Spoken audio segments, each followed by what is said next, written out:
Une vague froide et nauséeuse traversa le corps de l'inquisiteur, allongé sur une paillasse sommaire dans les ruines d'une habitation paysanne. Auguste y avait élu domicile pour la nuit, le temps de se reposer, avant de repartir dès l'aube. Mais il semblait que son combat contre l'occulte avait démarré plus tôt qu'il ne le pensait. En arrivant dans ce hameau délabré, 1 heure plus tôt, il s'était assuré de l'absence d'êtres humains aux alentours. Puis, il avait préparé sa pitance, à l'aide d'une bougie qu'il transportait lors de ses voyages.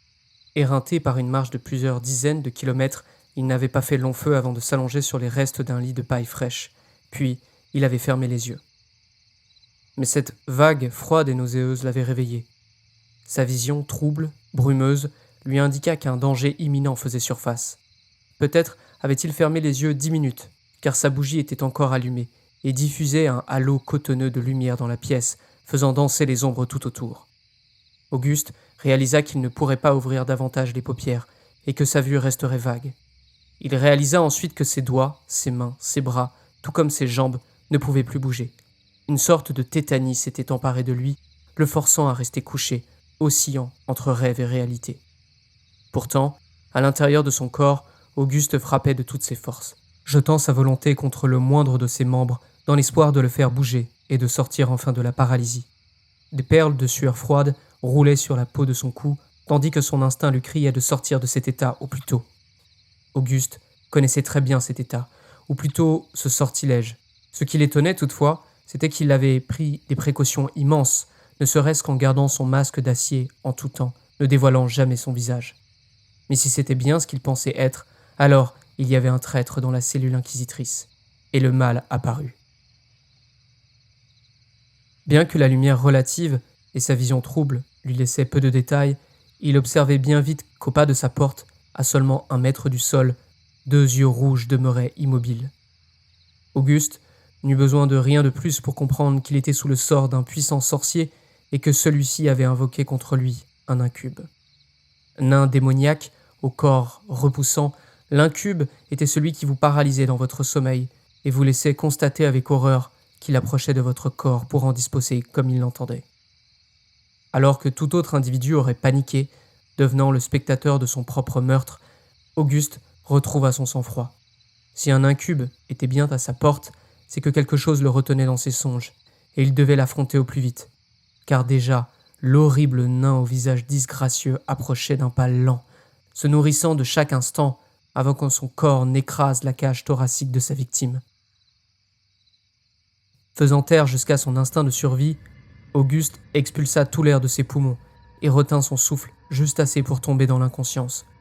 Plongé de force dans ses rêves, il n'avait que peu de temps avant que son corps ne relance sa respiration et ne le réveille par la suite.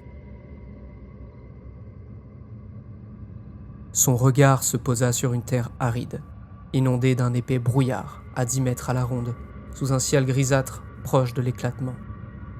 Alors même qu'il se mit en route, son pied buta immédiatement contre quelque chose et il tomba au sol. Avec horreur, il découvrit que son pied avait heurté la tête d'un homme enterré jusqu'au cou. Épuisé, ce dernier n'avait même pas réagi à l'impact, gardant les paupières closes dans une grimace de douleur perpétuelle. Mais il n'était pas seul. 2 mètres plus loin, un autre homme au bord de l'évanouissement était lui aussi enterré de la sorte, puis un autre, et encore un autre, et encore un autre. Auguste comprit que la terre aride était parsemée de corps humains plantés sans raison apparente tout autour de lui et au-delà même du brouillard à l'horizon. Ces pauvres âmes n'avaient même plus la force de gémir ni d'appeler à l'aide, tant leurs conditions étaient misérables. C'est alors qu'un son parvint à l'inquisiteur. Il n'était pas celui du vent sec qui balayait parfois l'endroit. Un son lourd, rythmé et de plus en plus proche. Soudain, 2 chariots, lancés à pleine vitesse et tirés par des chevaux amaigris, déchirèrent l'épais brouillard à l'horizon, fonçant droit sur lui. Avant de se jeter au sol pour éviter les 2 cochers fous qui traversaient la zone dans une hilarité diabolique, Auguste eut le temps de contempler le massacre. Sans aucune considération, les cochers roulaient sur les visages et les crânes des hommes enterrés, mettant fin à leur supplice de la pire des façons. Frôlant l'inquisiteur au sol, l'un des chariots buta sur une tête plus solide que les autres et évita de justesse l'accident, ce qui amusa beaucoup l'autre cocher. Quelques secondes plus tard, les 2 chariots avaient disparu, laissant une traînée abominable sur leur passage. Auguste retrouva son calme. Il se trouvait dans son propre rêve, dans sa propre imagination, il le savait.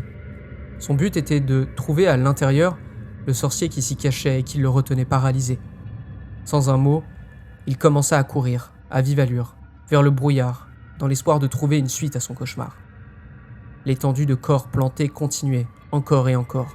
Parfois, Auguste discernait l'ombre d'un large clocher au loin, comme un mirage. L'instant d'après, il s'évaporait.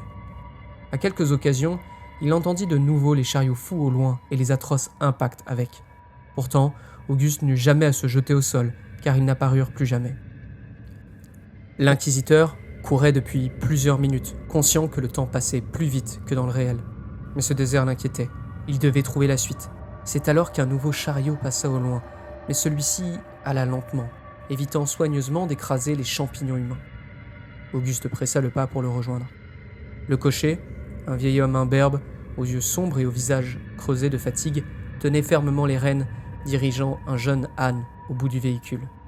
Tellement concentré sur la route, il n'avait pas encore remarqué Auguste qui s'approchait. « Hé, où allez-vous avec votre chariot ?» Lentement, le véhicule s'immobilisa et le vieil homme se permit de tourner la tête, considérant l'étranger. « Je répète ma question, où allez-vous ?»« Au village voisin. Je dois livrer quelque chose, » dit-il avec une voix grave, monotone. « Quoi donc ? Qu'est-ce que vous livrez ?» Le vieil homme tourna légèrement la tête pour voir le long coffre noir posé derrière lui. « Pour un inquisiteur, je crois. Je ne sais pas ce que c'est. »« Vous permettez que je fasse la route avec vous ?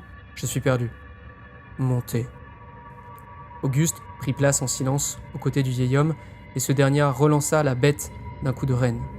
Lentement, le véhicule se mit en branle et la route reprit. Bien trop lentement d'après Auguste. « Vous ne pouvez pas aller plus vite ? » ?»« Je fais attention. Cette route est pleine de rochers, comme vous pouvez le voir. »« Qui sont ces hommes ? » demanda Auguste. « Qui ? » demanda le cocher. L'inquisiteur comprit que le vieil homme ne voyait pas ce que lui voyait. Son esprit s'emballa. La route était trop longue. Il ne pouvait pas attendre. Il devait y avoir quelque chose d'autre à faire. Il se tourna alors vers le chariot et sa cargaison. Un long coffre noir était posé comme annoncé par son propriétaire. Que cela pouvait-il être ? Sans demander la permission, Auguste passa derrière et s'accroupit devant le coffre. Le cocher ne réagit pas, continuant de scruter la route. À première vue, cela ressemblait davantage à un cercueil qu'à un coffre, car on pouvait facilement glisser un corps dedans vu les mensurations. Auguste défit le loquet en fer et souleva le couvercle qui lui parut très lourd. Le contenant s'offrit à lui aussi glacial que possible. L'intégralité du coffre était recouvert de clous et formait une silhouette humaine. Au niveau du corps, les clous mesuraient bien 5 à 7 cm, alors qu'au visage et à la tête, ils étaient plus courts, de sorte qu'il ne blessa pas mortellement son prisonnier, sauf les yeux qui finiraient crevés inévitablement. Auguste comprit très vite le choix qui lui était proposé. Regardant une dernière fois le cocher de dos, il commença à s'asseoir à l'intérieur, sentant la moindre parcelle de sa peau transpercée, des fesses aux testicules, des cuisses aux talons. L'intégralité du poids de son corps appuyait contre ce matelas clouté. La douleur était immense, mais Auguste ne tarda pas, son corps basculant en arrière. Le parterre de clous accueillit son dos, ses omoplates et à la base de son cou. Il eut un goût de sang dans la bouche à mesure que son bras chercha à refermer le couvercle noir de clous au-dessus de lui. Luttant contre son instinct de survie et priant que la douleur ne le réveillât pas, il laissa tomber doucement le cercueil sur son ventre et sa face, sentant les clous transpercer jusqu'à même ses gencives. Dans la maison abandonnée, l'incube avait passé le pas de la porte. Ses mains difformes avaient saisi le pied de l'inquisiteur pour se hisser sur le sommier du lit. Dans un silence glacial, il s'approcha de sa victime inconsciente. Son visage de marbre, parsemé de bubons terribles, masquait facilement l'excitation grandissante face à ce meurtre à venir. Il prendrait son temps, tout le temps qu'il faut. Alors, il monta jusqu'au torse d'Auguste avant de s'asseoir dessus, puis avança ses mains jusqu'à son cou. Ce fut l'obscurité totale, puis la douleur disparut. Ses pieds étaient solidement posés sur un sol humide à présent. Son corps n'était plus meurtri par l'objet de torture. Il ouvrit les yeux et se découvrit dans un espace noir, infini, où une eau fluorescente entourait la plante de ses pieds. Autour de lui, des sphères immenses flottaient dans le vide, comme le soleil blanc qui apparaît la nuit tombée. De façon surnaturelle, des glyphes et des formes géométriques invraisemblables survolaient le plafond ténébreux. Auguste resta une seconde contemplatif, avant de poser son regard sur sa destination. Un amas de pierres tassées sur lequel un homme en robe d'alchimiste attendait, les yeux rivés sur un manuscrit ancien. Ses iris étaient translucides, traversés par des filaments informes, tandis qu'elle parcourait le contenu du livre à la reliure de cuir. « Je t'ai trouvé », annonça Auguste. « Tu m'as trouvé », répondit l'autre d'une voix égale. « Ton imagination est si pauvre, difficile de se cacher là-dedans. C'est tout ce que tes maîtres ont à offrir, que ça te serve de leçon. »« N'as-tu connu que ça ?» demanda le sorcier. Le pied posé sur la première pierre du monticule, Auguste ne prit pas la peine de répondre à cette question. « Comment as-tu connu mon visage, sorcier ?» demanda-t-il, dégainant machinalement un coutelas qu'il savait attacher à sa ceinture. « Tu as des ennemis puissants. »« Qui dans la cellule ?»« À toi de le découvrir. Tu sais que je te trouverai. »« J'en doute. C'était mon dernier contrat. Un bateau me prendra sous peu. Ça prendra le temps que ça prendra. Alors tu mouriras de la main d'un autre. » Auguste s'approcha de l'homme assis, posa sa main sur son front pour incliner sa tête vers lui. « Tu m'attendras là-bas alors. » Sans attendre de réponse, il planta sa lame sous la mâchoire du sorcier, dont les yeux se révulsèrent. Derrière lui, les astres s'écrasèrent dans un bruit tonitruant. Auguste se réveilla, les mains de l'incube serrées contre sa gorge, juste en dessous de son masque d'acier ciselé. Le souffle coupé, il parvint à lui envoyer un coup de poing dans le visage qui le fit chanceler. Directement, il attrapa une de ses oreilles et tira de toutes ses forces pour l'amener au sol. Il sentit la chair se déchirer sous la force de l'assaut. La créature hurla d'une voix inhumaine, mais fut plaquée au sol sur le champ. Sans réfléchir, Auguste posa son genou sur le dos noueux de l'incube, dégaina sa lame et la planta dans le corps. Un affreux bruit sortit de la créature dont les tissus semblèrent se corrompre. En un instant, tout le corps de cette engeance démoniaque disparut en lambeaux avant de se consumer dans un feu invisible et inodore. À la place de l'incube, non loin de la lame plantée dans le sol, se trouvait une petite pierre rougie de maléfice. Auguste s'en saisit et la regarda avec satisfaction. Encore chaude, elle portait en elle les mêmes filaments que les iris du sorcier. « Je te trouverai », annonça-t-il à haute voix, avant de glisser l'arme du crime dans sa poche et de retourner se coucher.